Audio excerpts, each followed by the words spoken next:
સ્થાનિક સ્વરાજ્યની ચૂંટણી પહેલા જ વાવથરા જિલ્લામાં રાજકીય માહોલ ગરમાયો છે।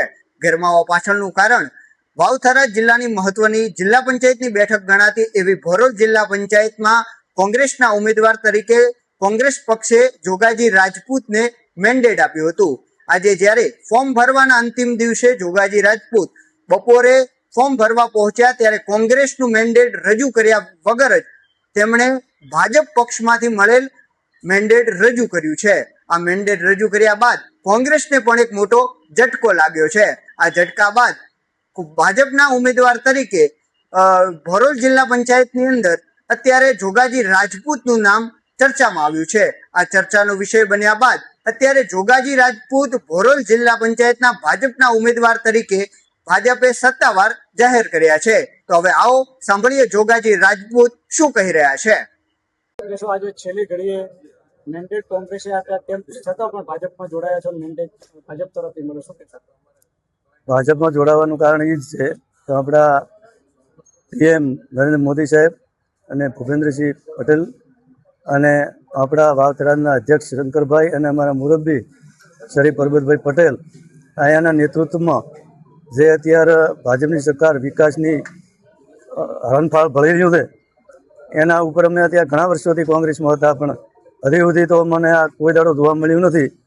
એટલે આ બધું જોતાં ખૂબ વિકાસની ગતિ છે અને ખૂબ દેશનું અને વિશ્વના દેશોમાં પણ આપણા દેશનો ડંકો વાગે છે।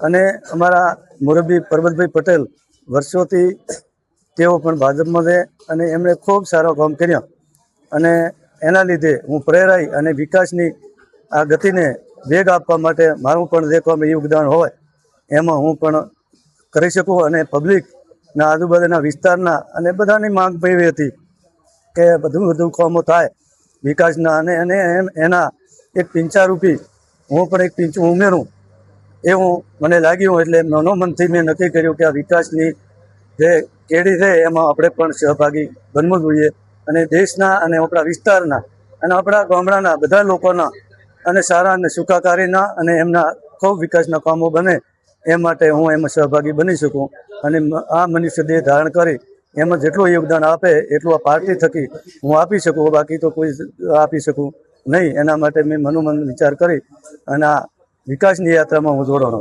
ભાજપ દ્વારા કોઈ લાલચ આપવામાં આવી છે લોકોની સેવા? નહીં, કોઈ ભાજપ પાર્ટી તરફથી કોઈ લાલચ મને આપવામાં નથી આવી, કોઈ પણ કરવામાં આવ્યું નથી।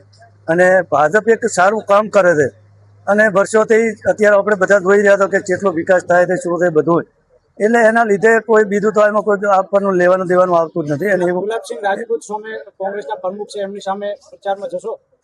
હા, એ તો પાર્ટી જે આપશે કામ એ અમારે પાર્ટીને શિરોમાન્ય ગણી અને ગમે તે અમારો અસુખો ભાઈ આવે તો પણ એના માટે જે કામ કરવું પડે એ પાર્ટી માટે કરશું વફાદારી। જનતા ઉપર આપણે કેટલો વિશ્વાસ છે? જનતા માટે તો આ બધા વિસ્તારમાં મારા વિસ્તારમાં જ્યાં શું અહીંયા જનતાનો પૂરેપૂરો ભરોસો છે, જનતાનો પૂરેપૂરો વિશ્વાસ છે અને હું બધી રીતે જનતામાં બધા મને ચાહે છે અને ખૂબ મને આગળ લઈ જવા માટે જનતાનો પણ આગ્રહ છે। એટલે એ આગળની કેડીમાં મને મારા મતદાર વિસ્તારોનો પણ એમાંથી એમનો સહયોગ મને મળ્યો।